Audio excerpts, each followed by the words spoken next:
Welcome back to another edition of Weekly Jumpstart After the Cut. It's good to be here. If you've been with us for a while, you know the drill. We aren't here to just skim the surface of the week's reading. Not at all. We aren't here for the coffee cup verse of the day. This is where we take the source material, usually a pretty dense, spiritually rich text or a lecture, and we really try to dismantle it. We take the engine apart to see how it works. Exactly. We look at the architecture of the arguments. We test the load-bearing walls of the theology. And we try to figure out how to actually live inside of it without the roof collapsing on our heads. That's the goal. Precisely. And the goal is synthesis. We want to move past just the what of the text. The facts, the data. Right. And get deep into the why and, more importantly, the how. We're looking for that rigorous analysis that takes theology out of the realm of abstract theory. Which is, let's be honest, where it stays for most people. It's where it stays, and it puts it right into the machinery of daily life. How does this idea change the way I interact with my spouse or my boss tomorrow morning? And today, we have a really fascinating piece of source material to work with. I'm excited about this one. We are analyzing a lesson by Pastor John L. Widdifield titled, I Am, Therefore I Think. And it explores the text of John chapter 15, specifically verses 12 through 17. A very familiar passage, but he comes at it from a very unfamiliar angle. He really does. Yeah. Now, right off the bat, before we even get into the verses themselves, I have to comment on that title. You have to. I am, therefore I think. It sounds familiar, obviously, but it feels intentionally backwards. Oh, it's absolutely intentionally backwards. It is a direct philosophical provocation.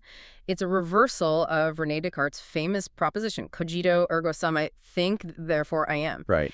And we really have to pause there because to understand the entire argument Pastor John is building, you have to understand the damage that Descartes probably inadvertently did to the modern mind. Okay, so let's set that scene. We're talking 17th century. Descartes is looking for one single unshakable foundation for knowledge. Right. He's in this famous stove-heated room, and he's basically engaging in this project of radical doubt. He's stripping away every assumption about reality. My senses could be deceiving me. The physical world could be an illusion, a dream. All the traditions I've been handed could be wrong. He doubts everything. Until he can't. Until he hits bedrock. And that bedrock is his own consciousness. He realizes, I cannot doubt that I am the one who is doubting. The very act of thinking proves the existence of the thinker. I think, therefore I am. And in that moment, the entire foundation of Western thought shifts. The I becomes the center. My ability to process data, my reason, my consciousness, that is what establishes my reality. My ego is the starting point. Exactly. And, while that was a revolutionary move for philosophy, Pastor John argues it was a catastrophic move for theology, and maybe even for human psychology. Not catastrophic. Because it made the human ego the source. It suggested that we start with ourselves, with our own magnificent minds, and then we reason our way out to God if we can find him. As if God is an object to be discovered by my thinking. Precisely. But what Pastor John is doing with this title is flipping that right back to the biblical setting.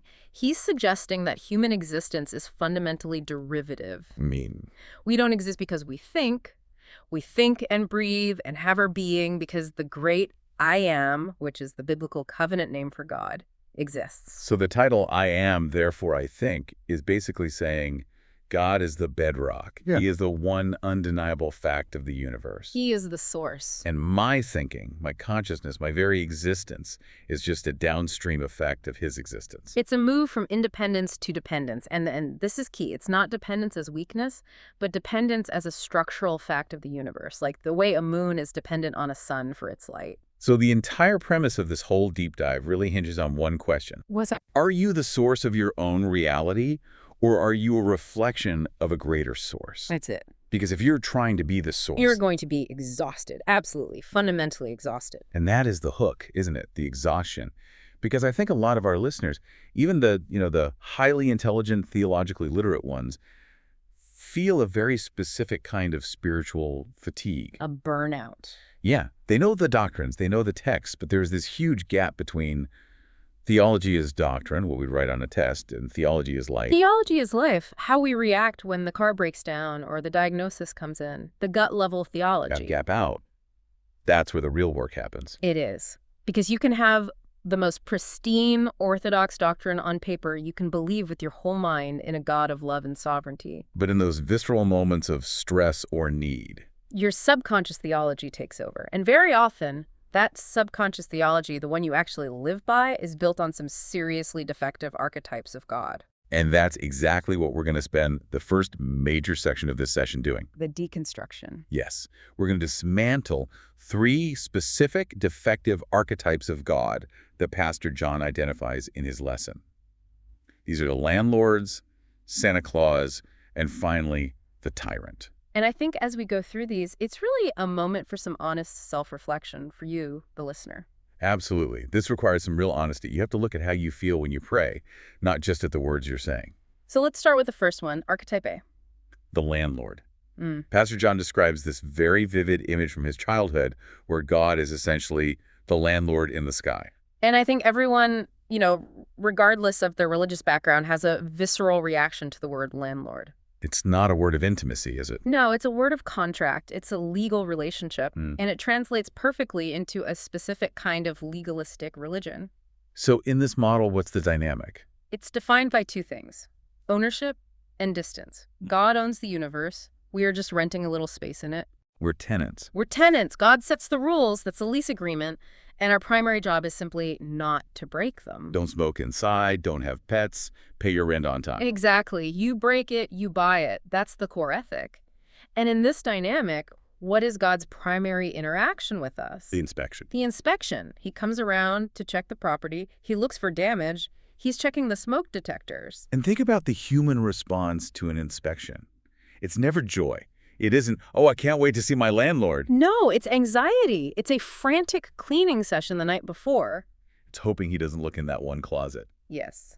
And then, if he leaves without finding anything, the emotion isn't love or gratitude. It's relief. Relief that we haven't been caught. Pastor John uses a phrase for this that really stuck with me. He calls the psychological result of this theology anxiety with paperwork. It's a brilliant description of religious guilt, isn't it? It's not the heartbreak of hurting someone you love. It's the bureaucratic fear of filing the wrong form. Did I pray the right prayer? Did I confess every single sin? Is my rent paid up? It reduces holiness to housekeeping. Just keep the place clean. And what's the ultimate goal of the tenant in this kind of relationship? To keep the landlord away. That's the profound irony. If God is a landlord, you want him to be an absentee landlord. Please don't call, please don't visit. You don't want intimacy. You want distance. You want to slide the check under the door and just have him leave you alone. You certainly don't invite him in for dinner to discuss your hopes and your dreams. Heavens no, because if he comes in, he might see the scuff mark on the wall. He might see the mess. The very thing you're trying to hide. So this archetype, it creates a relationship that is based entirely on fear and obligation. But the problem is, nobody can live like that forever. The anxiety is just too high. It's exhausting. The human heart craves something more than just not being evicted. So we shift. We have to. We migrate from the landlord to the second archetype, which Pastor John calls Santa Claus. This is such a natural evolution, especially in the West, where we are just steeped in consumerism. Right. We move from a theology of fear of the landlord to a theology of transaction, the Santa model. So we decide God isn't just an owner who inspects. He's a provider, Well, but he's a very specific kind of provider. he's the guy with a big bag of gifts. Right. And the whole dynamic shifts. We stop worrying so much about avoiding punishment, and we start focusing on acquiring blessings. The list gets made. The list gets made. And Pastor John points out that in this model, prayer ceases to be communion. It becomes a delivery system. It's an Amazon order. God, I'd like the promotion, the spouse, and perfect health for my family, please. Add to cart. And just like with Santa, there is a currency involved. You have to pay for the goods. The currency is your behavior. He's making a list, checking it twice. Gonna find out who's naughty or nice? That's the theology. I've been good this year. I've been nice, not naughty. I went to church. I gave to charity. I didn't yell at anyone in traffic this week. Therefore, I have purchased the right to this blessing. It's a transaction. And, it feels warmer than the landlord model, doesn't it? At least Santa's smiling. He seems jolly. It does feel warmer. It's an upgrade from pure anxiety. It is, but Pastor John argues that it is just as flawed, maybe even more subtly dangerous, because it is still a reduction of the divine. How so? It's still keeping God at a distance. The landlord inspects you, Santa rewards you. But in both cases, God is an object, a function. He's not a person to be known. In the Santa model, the human is reduced to a customer. A customer or a consumer of spiritual goods. God exists to service the human need. He's a cosmic vending machine. And the real danger of the Santa model isn't just that it's, a bit childish. No. It's that it's incredibly fragile. Because eventually the package doesn't arrive. That is the breaking point. That is the moment the music stops. And this brings us to archetype C, the tyrant. The tyrant is what happens when the Santa model collapses under the weight of actual real-world suffering. This is the crisis of faith that so many people experience. Because if I believe deep down that God is Santa, that his job is to give me good things in exchange for my good behavior. And then I get sick. Or I lose my job. Or my heart gets broken. Or a child goes astray. The math breaks down completely. The equation no longer works. And the logic of the wounded heart is very, very persuasive. It goes like this. God is all-powerful. He could give me what I am asking for. I've held up my end of the bargain. I've been good. He is not giving it to me, therefore. He is withholding it on purpose. And that on purpose is the knife twist. That's where the image shatters. Pastor John uses this funny little analogy of playing Pac-Man as a kid. It sounds silly, but I think it really resonates. It does, because it starts there. You're a kid, you're at the arcade, you're about to lose your last life. You pray, God, please, just one more life. And you die anyway. And you die anyway. And that childish frustration, that sense of, hey, I asked nicely, it evolves. It evolves from, I want an extra life in Pac-Man to, I want this marriage to work. I want this cancer to go away. I want this child to come home. The stakes get infinitely higher, but the underlying theology is exactly the same. When the Santa God doesn't deliver the goods, we don't just feel disappointed. We feel betrayed. We interpret his silence as cruelty. If he has the power to fix this, and he has the goodness I've been told about, and he won't give it to me, then he must enjoy watching me struggle. That's the tyrant. That's the tyrant. The tyrant withholds. The tyrant controls. The tyrant seems to delight in our powerlessness. So look at that progression. The landlord creates anxiety. Santa creates expectation. And the tyrant creates despair and bitterness. But here's the key insight that Pastor John offers, and this is what cuts through all three of them. This is the common denominator. Okay. All three models are forms of what he calls source thinking. Let's drill down on that term, source thinking, because this feels like the pivot point of the entire lesson. It is the philosophical core of everything he's saying. In all three of those models, landlords, Santa, tyrant, who is the center of the story. Me. The human being. The human being. I am the one who needs housing. I am the one who needs gifts. I am the one who is suffering and being withheld from. God is defined entirely by how he interacts with me. God exists to service the human experience. He's a supporting character in my drama. It's the I think, therefore I am problem all over again, isn't it? It's the ghost of Descartes. I am the sun, and God is just a satellite orbiting my life, there to either punish me, reward me, or bully me. But my needs, my experience, my feelings, they are the center of the universe. And this brings us to section 2 of our discussion today, the great ontological shift. We have to move from this exhausting source thinking to what the Bible actually teaches, which is this concept of imago Dei. The image of God. Pastor John talks about the deep, deep exhaustion of trying to be the I am, the sheer fatigue of trying to generate one's own reality. It is the exhaustion of self-generation. Yeah. Think about it. If you are the source, if you are the sun in your own solar system, then you are responsible for generating everything. You have to generate your own peace. Your own identity, your own control, your own security. Your own light. It's like trying to be the sun. The sun has to burn its own fuel constantly through nuclear fusion to generate light and heat. That is an infinite energy cost. And humans aren't built for that. We are not built for that. When we try to be the source, we burn out. It's inevitable. So what's the alternative? If we're not the sun, what are we? We're the moon. Or, to use his primary analogy, we're the mirror. This is the biblical counter model. We are not the source. We are the image. An image doesn't create the face? It reflects the face. A mirror does not generate light. It receives light and it bounces it back. Its entire purpose is reflection. There's a quote in the source material that I found really, really moving. He says that acknowledging we are not the source is not humiliating. It is a relief. It is a profound relief. And that is a huge psychological shift for modern people. If you believe you have to be the source, that you have to be strong and self-sufficient. But admitting you can't do it feels like failure. It feels like weakness. But if you realize you were never designed to be the source in the first place, then admitting it is just acknowledging reality. It's like a fish admitting it can't climb a tree. It's not a failure. It's just a design feature. It's a design feature. And it removes the crushing burden of holding up the universe from your individual shoulders. I love how Pastor John puts it. We are spoken into being, held in being. We don't hold ourselves up. We are being held. That's a fundamental shift in posture from striving to receiving. And this reframes so much, it even changes the definition of sin or distortion, doesn't it? Completely. If I'm a mirror, what is sin? It's not just breaking a rule on the lease agreement. No. In this framework, sin is primarily an issue of orientation. It's facing the wrong way. Explain that. A mirror is a neutral object. Its entire function, its entire glory, depends on what it is facing. Right. If a mirror is turned toward a beautiful sunrise, it reflects a beautiful sunrise. If it's turned toward a brick wall, it reflects a brick wall. If it's turned toward the darkness, It reflects nothing. It becomes dark itself. exactly. It's not broken in the sense that the glass is shattered. It's just oriented incorrectly. Its potential is wasted. He has that line, images are meant to face something. It's such a simple mechanical truth, but the theological implication is massive. If we are images, we are structurally designed for relationship. We literally cannot function in isolation. Correct. If you are a source, you can exist alone in the void.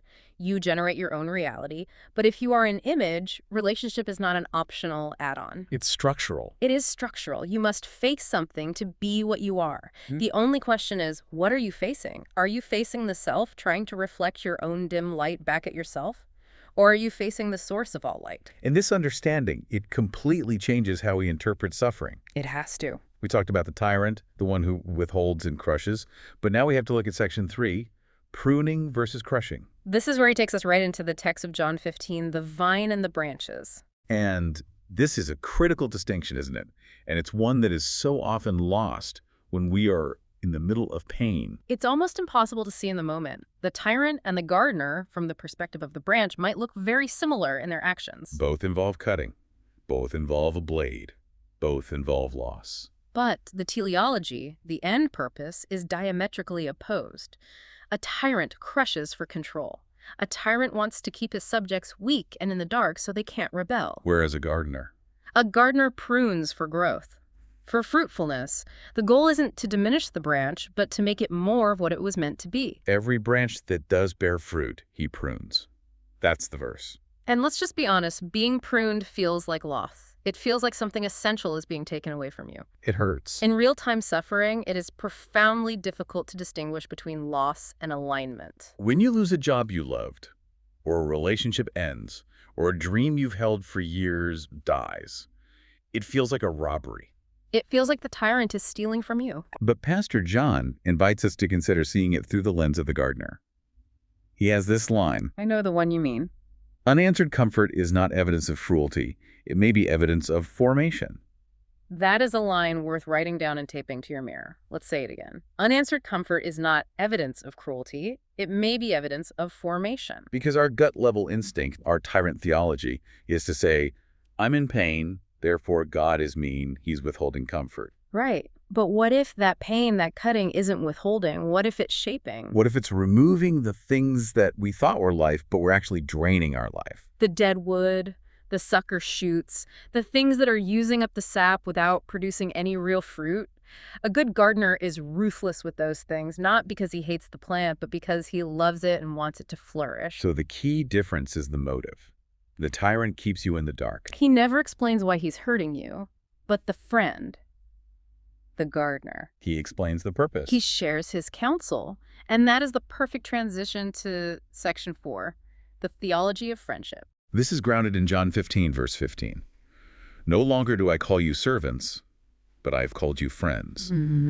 Now, in our modern casual context, friend is a pretty light word. It's someone you follow on social media or grab a beer with. It can be very superficial. But Pastor John suggests this meant something radically different in the ancient Near East, especially coming from a king, from a master. It's a massive ontological upgrade. It's a change in your very state of being. Unpack that. What was the difference between a servant and a friend? In the ancient world, the distinction was absolute. A servant or a slave really operates on a need-to-know basis. You do what you're told. You do what you're told. The servant obeys. The servant does not know the master's mind, his strategy, his heart. The servant is a tool, an instrument. Go here, do this. The servant doesn't ask why, because the servant has no right to know the why. They don't need to know the grand strategy. But the friend. The friend is brought into the inner circle. The friend shares the counsel. Jesus says it plainly. For all that I have heard from my Father, I have made known to you. That's the definition of friendship he's using. Yes. Friendship here is defined as shared counsel and disclosure. You don't explain your grand corporate strategy to the office printer. Right. You explain it to your business partner. You don't reveal your deepest fears and plans to your lawnmower. You reveal them to your spouse, to your trusted confidant. Pastor John makes the point. You cannot have covenant friendship with a machine. Exactly. If God just wanted blind, unthinking obedience, he could have created machines. He could have just kept us as servants. But he calls us friends. And Pastor John links us directly back to the concept of the image. This act of calling us friends is the restoration of the image. Why? How does that work? Because you only share your heart with an equal, or at least with someone who shares your fundamental nature. You don't disclose your innermost thoughts to your property. You disclose them to another person. So by calling us friends, God is treating us as image bearers again. He is elevating us to a place where we can actually understand his heart, his motives, his plan. It restores our dignity. It's not flattery. It's, as he says, the restoration of the image to its proper orientation. And there's this beautiful mechanism of likeness that he touches on. We've all seen this with our own human friends, right? Oh, absolutely. You hang out with someone long enough, you start talking like them, you pick up their verbal tics, their posture. You start finishing each other's sentences. It's the concept of mirroring in social psychology. It's often subconscious. We become like what we behold. And spiritual formation, he argues, is simply this very natural process applied to the divine. It's not a struggle. It's not forced imitation. It's not looking at a list of rules in a book and saying, okay, today I'm going to try really hard to be more patient. It's not about acting like Jesus. It's about spending so much time in his presence, abiding, facing the light, that you naturally, almost effortlessly, begin to reflect his character. The more you dwell with someone, the more their patterns imprint upon you. That word dwell, that's key. Which brings us to a really convicting part of the source material, Section 5. The foyer. The foyer of faith versus dwelling. Pastor John launches into this critique of what he calls event-based Christianity. This is a sharp critique of a specific cultural tendency in modern, especially American evangelicalism. What's an tendency? We have placed an enormous emphasis on the entry point of faith. The moment of conversion. The sinner's prayer, the moment of decision, walking the aisle, raising your hand. And he's clear, those things are vital. They are the doorway into the house, but we have treated the doorway as if it were the entire house. We entered, and then we stood in the foyer. That's the image he uses. It's so powerful. It is. We're safe from the rain outside. We're technically inside the building, but we haven't actually moved in. We haven't unpacked our bags. We haven't explored the room. We haven't sat by the fire or cooked a meal in the kitchen. We can point to the date we got saved. We have the key in our hand. We're in. But we don't live there. We don't live there. We treat faith as a fire insurance policy rather than a residence for life. And he says our culture exacerbates this problem. Oh, massively. Our entire culture is built on restlessness. As he says, we scroll instead of sit. We stream instead of stay.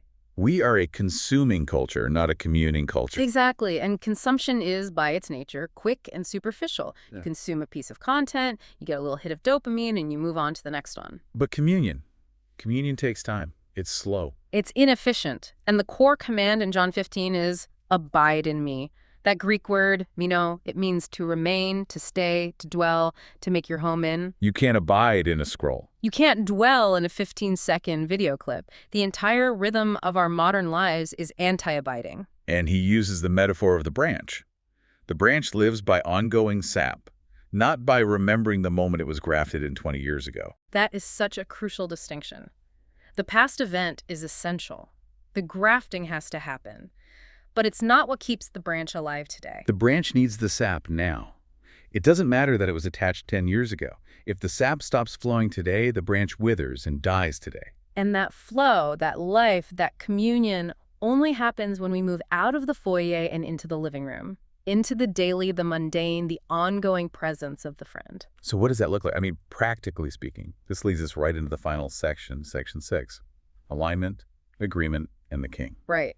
Because if we are truly abiding, if we're moving from the foyer into the house, then the very nature of our obedience changes. It stops being about paying the rent to the landlord. That whole paradigm disappears. This is the shift from rent payment, which is motivated by fear, to alignment, which is motivated by agreement. So when you are a servant or a tenant, you obey because you fear the consequences. If I don't do this, I get evicted. Or if I don't do this, I get punished. It's external pressure. But when you are a friend who has been brought into the council, who understands the master's mind, You obey because you agree. You've seen the plan, you understand the heart behind it, and you say, yes, that is good, that is right. I want to be a part of that. I obey him Yeah. because I agree with him. That is a radical statement. It sounds almost arrogant at first blush. It does, but Pastor John argues it's actually the highest mark of spiritual maturity. It's not arrogant, it's aligned. It's aligned. It means you have looked at the king's ways, radical forgiveness, enemy love, humility, generosity, and you have come to the subtle conclusion that his way is actually better. It works. You see the workability and the beauty of it, as he puts it. Yes. You realize that vengeance just breaks the world more, but forgiveness actually heals it. You realize self-exaltation leads to isolation, but humility leads to community. You aren't just following a rule blindly anymore. You are aligning yourself with the grain of the universe. Beautifully put, but there is a huge blocker to this kind of alignment. Pride. Always. Pride is the distortion in the receiver. Let's go back to the mirror analogy. The light, God, is steady and true. The signal being sent is perfectly clear. But if the mirror itself is warped, or concave, or cracked, The reflection is distorted. and pride is what warps the mirror. How does it do that? What is the function of pride here? Pride says, I must produce. Pride says, I must secure myself. Pride says, I can do this on my own. It's the native language of source thinking. It insists on being the sun. It insists on being the sun. And when you are desperately trying to be the sun, you cannot possibly reflect the light. You are too busy trying to outshine it or prove you don't need it. And he suggests that suffering is often the very tool God uses to hammer that pride out of us. It's the process of sanding down the warped mirror. Yeah. It cracks the hard shell of, I'm fine, I can handle this, so that we can finally, with relief, settle into, I need him, I can't do this. And this brings us to the theological climax of the whole lesson, the great paradox. The king friend. It sounds like a contradiction in terms. Kings, historically, do not act like friends to their subjects. No. In human history, kings are almost always closer to the landlord or tyrant archetype. They demand service, they demand taxes, they send others to die in their wars to protect their own crown. But here we have the paradox of the king who lays down his life. John 15, verse 13. Greater love has no one than this, that someone lay down his life for his friends. Stop and think about the magnitude of that statement in this context. The I am, the source of all being, the ground of all existence. Stepped into dust. He could have remained sovereign and distant. He could have been the absentee landlord just collecting the rent. He could have just issued commands from heaven. But he came down. He put on flesh. And Pastor John puts it so beautifully.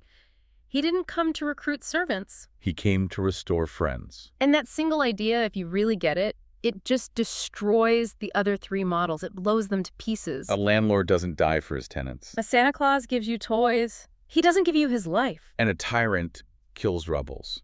This king dies for them. It completely inverts our every expectation of power and authority.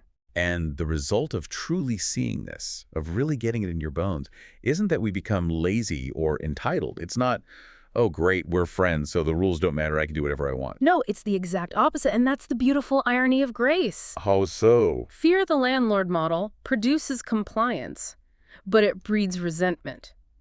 You'll pay the rent, but you'll grumble about it. But friendship, this kind of sacrificial, life-giving friendship. It produces honor, it produces courage, it produces a fierce and willing allegiance. When you realize the King of the universe has died for you, not to make you a slave, but to restore your dignity as an image-bearing friend. You want to follow him. You want to align your life with his, not because you have to check a box to avoid eviction. But because you're overwhelmed by the beauty and the goodness of his way. The question becomes, as Pastor John says, why insist on being the source when I can reflect glory? Why bear that impossible burden for one more day? It changes the motivation entirely. It's the difference between a conscript who is forced to fight and a volunteer who lays down his life for a cause he believes in. Precisely. And that volunteer spirit, that allegiance of the heart, that is what abiding in the King Friend produces. So let's try to bring this all the way home. Let's summarize the journey we've been on. Okay. We've traveled from the deep anxiety of the landlord model Through the transactional disappointment of the Santa model and the bitter despair of the tyrant model. and we've landed on the profound relief and dignity of alignment with the friend. And the central mechanism, the physics of the spiritual life, remains the same throughout. You reflect what you face. If you face your career as your ultimate reality, you will reflect the anxiety of the marketplace. If you face your own self, your own abilities, you will reflect your own limitations and your own inevitable exhaustion. But if you face the King Friend, You will, over time, begin to reflect his peace, his courage, his wisdom, and his life. it's a binary application for a very deep theology, isn't it? At the end of his talk, Pastor John asks that really provocative, simple question. What are you facing? Right now, in this moment, what is your mirror turned toward? It simplifies everything. If you feel exhausted in your spiritual life, if you feel like you're constantly failing an inspection or your prayers are just bouncing off the ceiling, I would challenge you as a listener to really ask yourself this. Are you trying to generate light? or are you just trying to face the light? That's the question. Are you trying to be the sun? Or are you finally willing to find the relief of being the moon? The theology is deep and rich, but the application is that simple. Stop trying to produce. Start learning to abide. Just turn the mirror. Let theology become life. Yeah. That is the goal here at Weekly Jumpstart, After the Cut. We really hope this deep dive into Pastor John's lesson has given you some tools, some language to maybe dismantle those old, defective images of God. And start building a house where you can actually dwell for the long haul with the King Friend. Indeed. It's time for all of us to move out of the foyer. It really is. Thanks so much for listening. We'll see you next week for another session. Take care.